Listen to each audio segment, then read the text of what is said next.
Hello നമസ്കാരം. Super നോവയുടെ പൊടികൾ വെച്ച് താറാവ് പെപ്പർ റോസ്റ്റ് ആണ് ഇന്ന് ഉണ്ടാക്കുന്നത്. 250 ഗ്രാം താറാവാണ് എടുത്തിരിക്കുന്നത്. അതിലേക്ക് ഒരു വലിയ ഉള്ളിയാണ് വേണ്ടത്. അതിനോട് കൂടിയിട്ട് ചേർക്കാനാണ് ഒരു ഉരുളക്കിഴങ്ങ്. അത് ക്യൂബായിട്ട് നമുക്ക് കട്ട് ചെയ്യാം. 250 ഗ്രാം ഉണ്ട് താറാവ്. ഉള്ളി ചേർക്കാം, ഉരുളക്കിഴങ്ങ് ചേർക്കാം, ജിഞ്ചർ ഗാർലിക് പേസ്റ്റ് 1 ടീസ്പൂൺ ഉണ്ടാവും, അത് ചേർക്കാം. സൂപ്പർ നോവയുടെ മഞ്ഞൾപ്പൊടി 1/2 ടീസ്പൂൺ ചേർക്കാം. സൂപ്പർ നോവയുടെ ഗരം മസാലപ്പൊടി 3 ടീസ്പൂൺ ചേർക്കാം. പിന്നെ സൂപ്പർ നോവയുടെ തന്നെയാണ് പെപ്പർ പൗഡർ ചേർക്കാം. ഉപ്പ് ആവശ്യത്തിന് ചേർക്കാം. 1 ടീസ്പൂൺ വെളിച്ചെണ്ണ ഒഴിക്കണം. പിന്നെ നല്ല സ്മാഷ് ചെയ്യണം.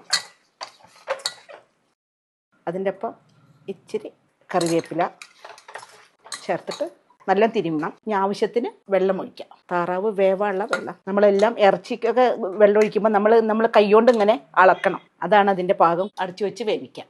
നമുക്ക് പാൻ വെച്ച് ഇനി വെളിച്ചെണ്ണ ഒഴിക്കാം. അരിഞ്ഞു വെച്ച സബോള വഴറ്റാം. നല്ല എരിവുള്ള പച്ചമുളകാണ്. ഇതിൽ മുളക് പൊടി ചേർക്കണില്ല. ജിഞ്ചർ ഗാർലിക് പേസ്റ്റ്, വേപ്പില എല്ലാം ഇടാം.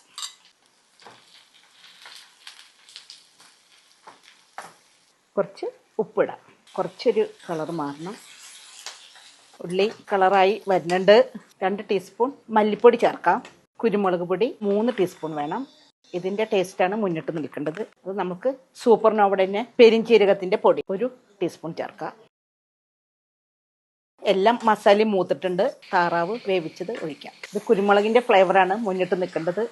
ഇത് നമ്മൾ ഒന്ന് കുറുകിയ തേങ്ങാപ്പാൽ ഒഴിക്കണം. തേങ്ങാപ്പാൽ തിളയ്ക്കാൻ പാടില്ല. ഒഴിച്ചിട്ട് നമ്മൾ അപ്പം തന്നെ സ്റ്റവ് ഓഫ് ആക്കണം. വളരെ ടേസ്റ്റി ആയിട്ടുള്ള പെപ്പർ താറാവ് റോസ്റ്റ് എല്ലാവരും ഒന്നിങ്ങനെ ഉണ്ടാക്കി നോക്കണം.